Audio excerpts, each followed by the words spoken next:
Welcome to the English with Kirsty podcast from www.englishwithkirsty.com. Here I'll be sharing with you tips, information and other learning resources so that you can improve your business English.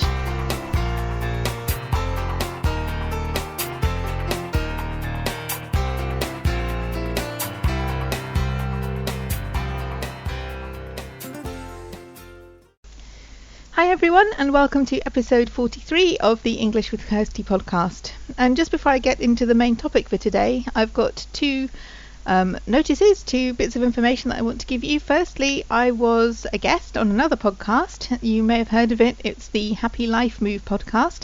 And Nick came on this podcast a couple of weeks ago to talk about interviews. So Nick also has a podcast called Happy Life Move, and it's about people who are interested in moving to other countries, what it's like to do that, the kind of things you have to think about. And this series has been about moving to the UK, and I did an interview with her 2 weeks ago. So if you want to listen to that, I will add the link to the show notes page. And also on the show notes page, I have some research that I'm trying to do, so it would be great if you could help with that. It won't take very long. I'm planning to set up a business English club, which is for people who want to have some training, but not to have the one-to-one sessions that I offer at the moment. So it will be a group program, and you can sign up a month at a time. It's cheaper if you sign up for 3 or 6 months, but if you just want to check it out, find out what it's like, then you can sign up for 1 month and then decide if you want to carry on. It's not available yet. It will start in September, but at the moment I'm trying to find out what people would like in this program. I've got various ideas, and I've put a page up on my website with these ideas, so it's just a tick box exercise. Which of these ideas do you think would be good, and tick as many as you like, and then I'll see what people want and build the program around that. So if you have time to have a look at that and give me your thoughts, that would be really helpful. I'll add a link to that on the show notes page as well. So that's www.englishwithkirsty.com/podcast/episode 43. And so both the link to Nick's podcast and my research will be on there. And also there will be the article about the topic for today, because this is based on an article that I wrote for my blog, so I'll add the link to that as well. So today's topic is about Facebook and Facebook groups and how they can help you as a language learner, because many of us spend a lot of time on Facebook, and we may as well use that time for language learning as well, seeing as we're already there. So I just wanted to talk about the different types of groups and why it can be helpful to participate in groups. So first of all, there are different types.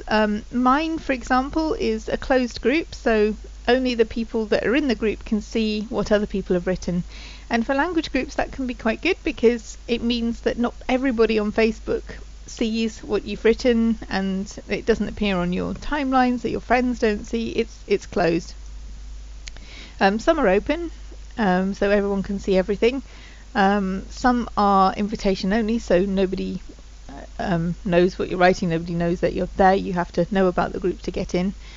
And the groups are on so many different subjects. There are language learning groups like my one, but there are also so many groups on subjects that are of interest professionally. I think previously people thought it's only LinkedIn and Xing that have professional groups on them, but that's not actually true, particularly if you're self-employed or running a small business, as I am, and that's what I can speak most about because that's what I'm familiar with. But there are so many groups there with a business focus on improving your marketing, or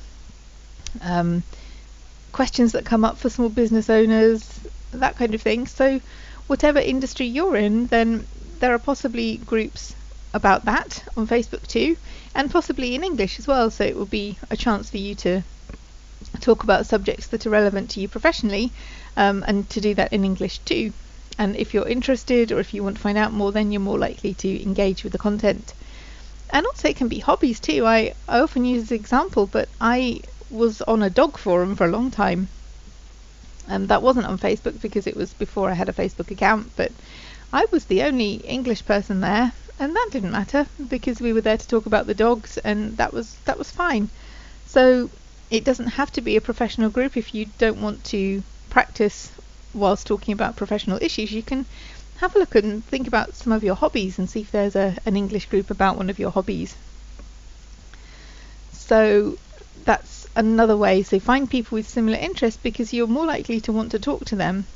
Sometimes, finding a language exchange is great, but if you have nothing in common, that can put a bit of pressure on you. Whereas if you're talking to people who support the same football team or are interested in the same kind of hobby, then you're more likely to find common ground and things that you want to talk about.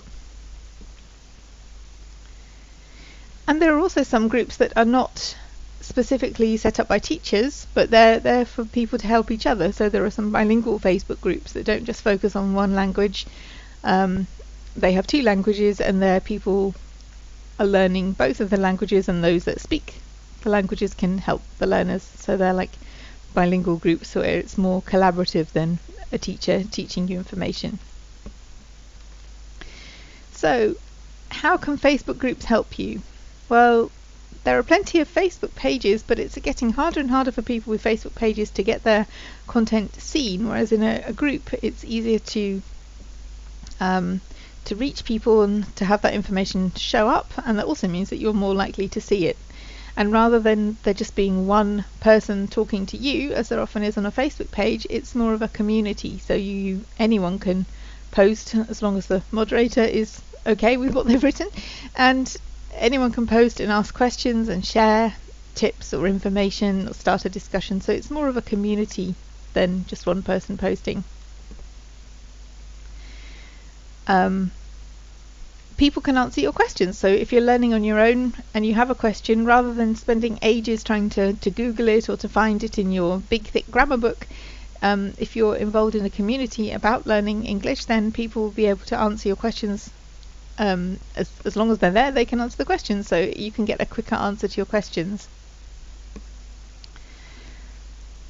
You can also practice writing and chatting with native speakers. So this gives you a reason to do it, because if you think, I should do some English writing at some point, and you don't have a reason to do it, then you're less likely to do it. But if you want to take part in a discussion that's already happening, or to ask other people's opinions about something that's real and relevant, then you're more likely to want to do it. And also that may lead to online friendships. I've made a number of friends online in various groups and forums, and just by chatting to people online, and you may find that a friendship develops out of that, whether it's for the purpose of language learning, so somebody that you're never going to meet but with whom you can chat about common interests, or somebody that you may end up developing a real friendship with, and maybe meeting up or maybe spending time together. So you never know who you'll find if you start chatting to people. Obviously be aware that people aren't always who they say they are, and people sometimes want us to believe the best about them, but it's a good way to make new connections and to find people with similar interests. So being part of a group helps to keep your motivation up, especially on days where you really can't be bothered. You think you should do something for language learning, but you can think of 101 other things that you'd rather do, and sometimes on days like that it is best to say, okay, I'm having a day off. But other times, if there are people there that are talking about something that interests you, or who encourage you, then it can help on those days where on your own you wouldn't have the motivation, but in a group you can pick yourself up and feel motivated again.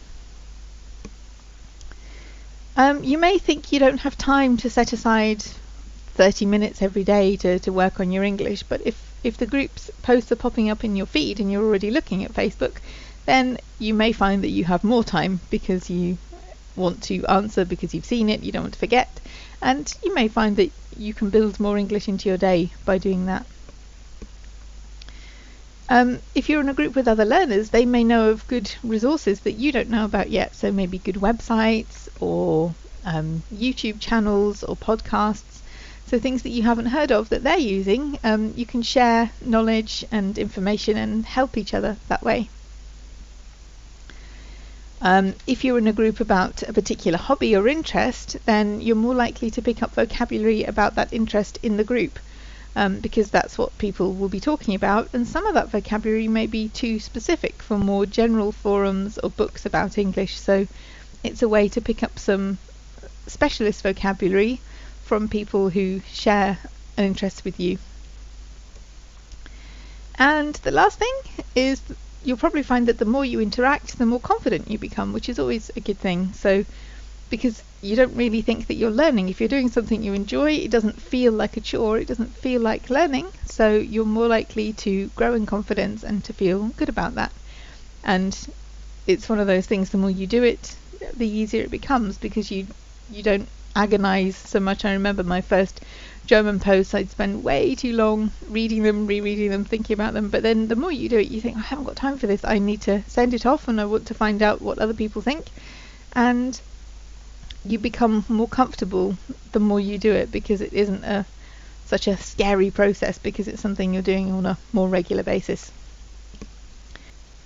And obviously I do have a Facebook group for learners of English, so if you want to join that, then I will also add the link to that on the show notes page, which again is www.englishwithkirsty.com/podcast/episode 43. And so just as a summary, then we have the link to this article, the link to Nick's podcast, and also the link to the research. And if you do have just a couple of minutes to have a look at that research page and share your ideas with me, that would be really helpful. Okay, thanks everyone, and have a good week. I'll be back next week with some more tips on learning English.